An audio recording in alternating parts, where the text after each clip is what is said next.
presentasikan sistem penerimaan invoice.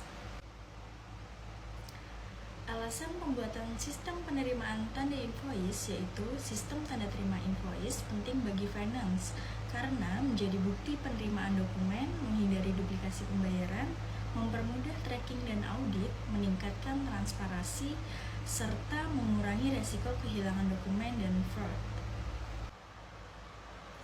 Baik, kita langsung saja. Untuk yang pertama itu use case. Sistem penagihan invoice ini menggambarkan proses ketika seorang supplier datang untuk menyerahkan dokumen invoice kepada kasir. Pertama, supplier mengambil nomor antrian sebagai langkah awal sebelum dilayani. Setelah dipanggil, supplier menyerahkan dokumen invoice kepada kasir. Kasir kemudian menerima invoice tersebut, melakukan login ke sistem penerimaan invoice, dan memeriksa kelengkapan dokumen seperti invoice, purchase order, surat jalan, atau lampiran lainnya yang diperlukan. Jika dokumen lengkap, kasir melanjutkan dengan membuat formulir tanda terima invoice di dalam sistem, lalu mencetaknya sebagai bukti tanda terima resmi. Bukti tanda terima tersebut diberikan kembali kepada supplier sebagai konfirmasi bahwa invoice telah diterima dan dicatat dalam sistem. Apabila ditemukan ketidaksesuaian atau dokumen tidak lengkap, proses dapat ditunda hingga supplier melengkapi persyaratan yang diperlukan. Seluruh rangkaian ini dipastikan bahwa setiap invoice yang masuk tercatat secara sistematis, terverifikasi, dan dokumentasi dengan baik. Lanjut, yang kedua ada activity diagram. Activity diagram tersebut menggambarkan alur kerja kasir dalam memproses pembuatan tanda terima penagihan invoice. Proses dimulai ketika kasir melakukan pengecekan kelengkapan dokumen yang diserahkan oleh supplier. Setelah memastikan dokumen lengkap, kasir kemudian menekan tombol login untuk masuk ke sistem.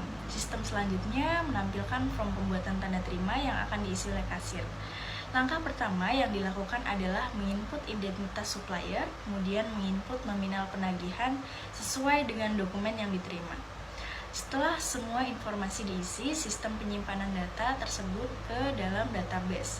Proses penyimpanan ditujukan dengan activity data tersimpan, baik dari sisi sistem maupun database. Alur proses berakhir pada status selesai.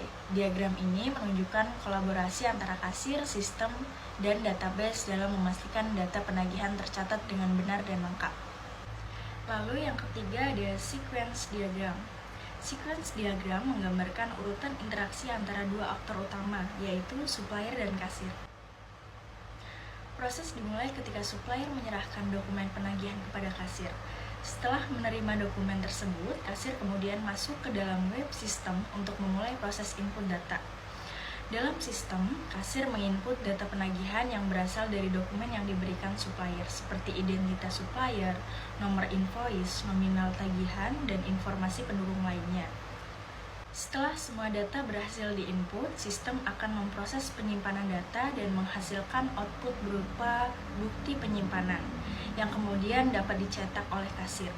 Dengan demikian, diagram ini menunjukkan alur komunikasi yang berurutan dimulai dari penyerahan dokumen oleh supplier, dilanjutkan dengan input data oleh kasir ke sistem, hingga tahap akhir yaitu menyimpan dan mencetak bukti penagihan.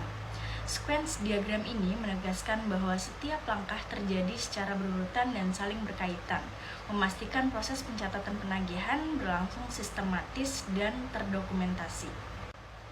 Terima kasih, cukup sekian dari saya. Saya mohon maaf jika ada salah kata. Saya akhiri. Wassalamualaikum warahmatullahi wabarakatuh.